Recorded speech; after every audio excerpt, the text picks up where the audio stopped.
Querida familia, estamos repasando todo este Evangelio de San Mateo, el primero de los Evangelios, y habíamos concluido recientemente la primera gran enseñanza de Jesús, que es el llamado Sermón de la Montaña.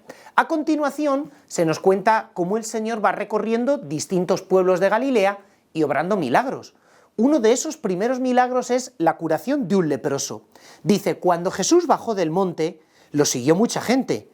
Entonces se le acercó un leproso, se postró ante él, diciendo, Señor, si quieres, puedes limpiarme.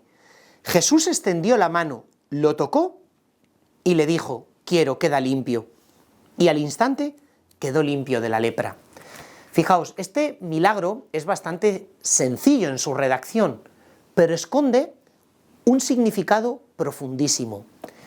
Por desgracia, la situación de COVID que hemos vivido nos ha hecho experimentar lo que es la dureza de tener que estar confinados. Yo estuve también un par de semanas que me subía por las paredes de mi casa, confinado, encima solo, y es terrible.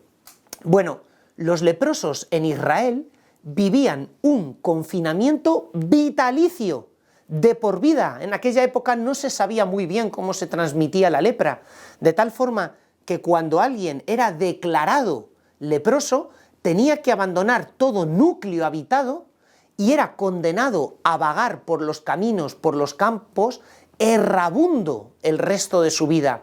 Encima, tenía que llevar una especie de campanilla que cuando se movía iba sonando para así advertir de su presencia y que nadie se le acercase. Bueno, este leproso se encuentra con Cristo y lo primero que le tuvo que llamar la atención es que Jesús no sale corriendo. De hecho, el leproso da un paso hacia adelante y Jesús no se va. Da dos pasos y Jesús permanece en el sitio.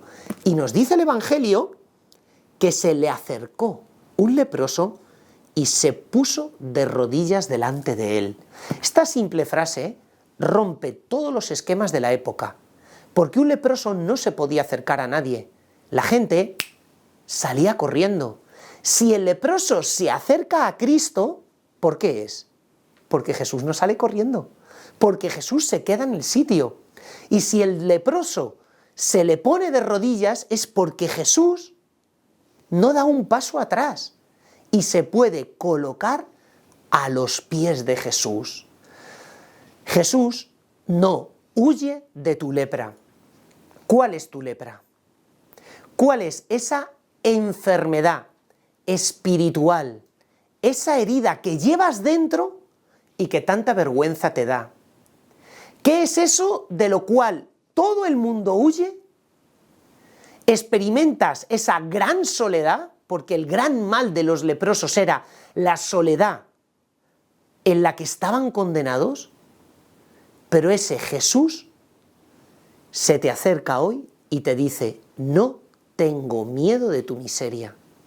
Y te puedes acercar a Él y te puedes poner de rodillas delante de Él, que Jesús no va a salir corriendo. Además, tiene un detalle muy bonito el Evangelio. Dice, si quieres, puedes limpiarme. Es una frase que apela a la compasión de Jesús.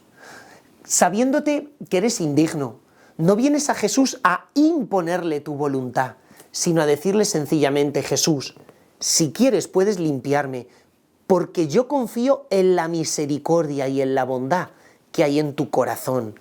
Y entonces el milagro brota del corazón compasivo de Jesús, porque detrás de las acciones de Dios se esconde algo mucho más importante, que es el corazón de Dios. Y se nos dice, lo tocó y le dijo, quiero, queda limpio. Me gustaría reflexionar sobre este verbo, el verbo tocar. Porque en un montón de episodios del Evangelio aparece cómo Jesús cura a distancia. Por ejemplo, al siervo del centurión, cuando le dice, tengo un criado que está en cama y con fiebre a punto de morir. Y Jesús le dice, vuélvete a tu casa que tu criado ha quedado limpio, ha quedado curado. Bueno, lo curó a más de 50 kilómetros de distancia que estaba Jesús en ese momento. Pero aquí no. Aquí Jesús podía haber curado a distancia, pero tocó al leproso. ¿Por qué? Porque Jesús toca tus heridas. Esas heridas que ni tú mismo te atreves a ver, Jesús las toca, Jesús las sana. En aquella época, si tú tocabas a un leproso, quedabas ritualmente impuro, de tal forma que no podías ni rezar hasta que no habías realizado una serie de abluciones, purificaciones rituales, con agua, con sacrificios, pero aquí se ve el camino contrario. Siempre que cualquier persona tocaba a un leproso, esa persona quedaba impura. Pero aquí es lo contrario. Jesús lo tocó y es el leproso el que queda puro. ¿Veis? Porque cuando nos dejamos tocar por Jesús, nuestro corazón queda sanado. Pero la pregunta es, ¿te acercarás al Señor o seguirás haciendo sonar tu campanilla para que nadie se te acerque? El mayor mal del hombre contemporáneo es la soledad profunda en que vivimos. Y Dios es eterna compañía. Así es que acércate y déjate tocar por Él.